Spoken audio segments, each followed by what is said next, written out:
So I've got my login system working. If I go to the admin page, not logged in, I can't.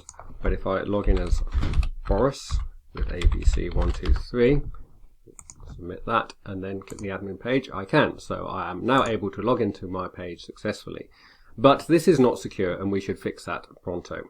The main issue is that this password, go into my demos, tables, table users, select rows, limit 1000. The password is stored in plain text. That's just not okay. Every hacking scandal over the last few decades has been because people stored passwords in plain text.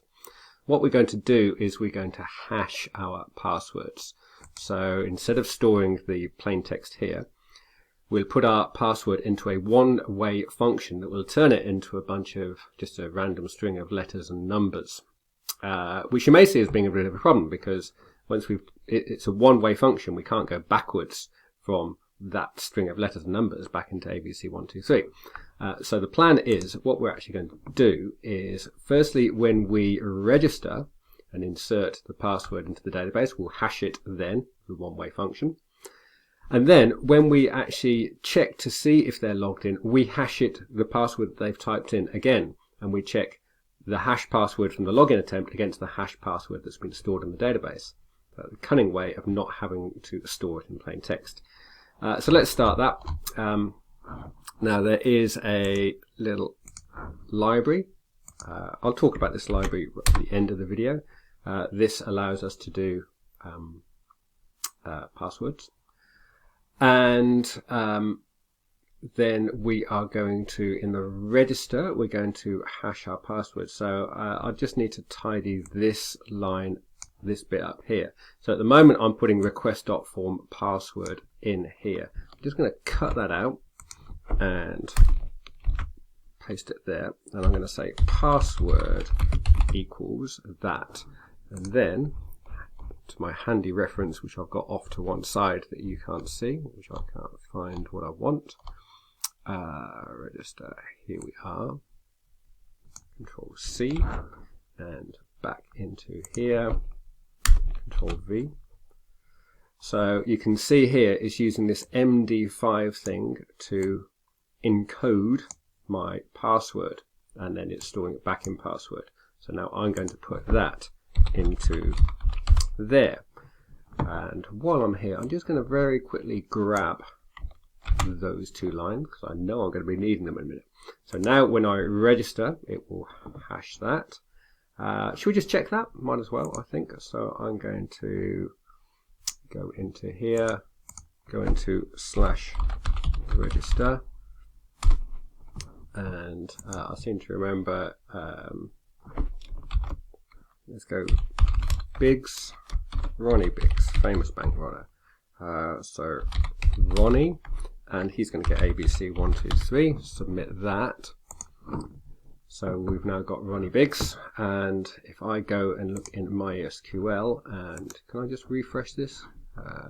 Just do that. Yeah, we've got Ronnie Biggs, and look, his password is not ABC123, it's all of that lot. So now I have to fix the login page. Where's that login? So cunningly, though, I had copied those couple of lines where the password it gets from the form, and I've been nice and consistent in terms of how I've named things. I've named password in the form as well. And password equals %s, and instead of request.form password, I'm just going to drop in the password variable I already have. That's done. We've actually got a secure-ish login system at the moment, although one thing we just make sure I should do this. I should do type equals password. I'm just not going to do that right this second because I just want to check, make sure you can see that this actually works. So if I go now reload, and if I try and log in as Boris, now unfortunately Boris is that old ABC123, and it just spits me back here because it's stored in plain text still. But Ronnie, ABC123, I'm logged in. I can go to my admin page and everything. That might cause a bit of a problem in terms of seeding a user. So you create like an admin user, for instance, that's got a password that's already in there. May or may not be a problem, but if you were to do that, I mean, if you were finding that a problem, you can just take this line in the register. Where's the register? Here we go. And you could just do a print password, and that will just print out the hash. Or you can just print it out anyway, just go and get it from the database and or from the hashing function and print it out at any point where they've typed it into a form, and then you can just copy and paste from the console window. That's a minor point. Right, the last thing I was going to talk about was this MD5 library. It's not as secure as it should be. It was secure, and then they developed some technologies to be able to hack it, let's say. It's not a problem for what we're doing. We're learning, we're prototyping, it'll do for now. But it is, the reason that I'm still sticking with it is it's just available as an import without having to go into the environments and manage the packages and all the rest of it. So we'll use it for now, but be aware that it is not fully secure, but it would be quite easy to replace something which is secure. Okay, all good.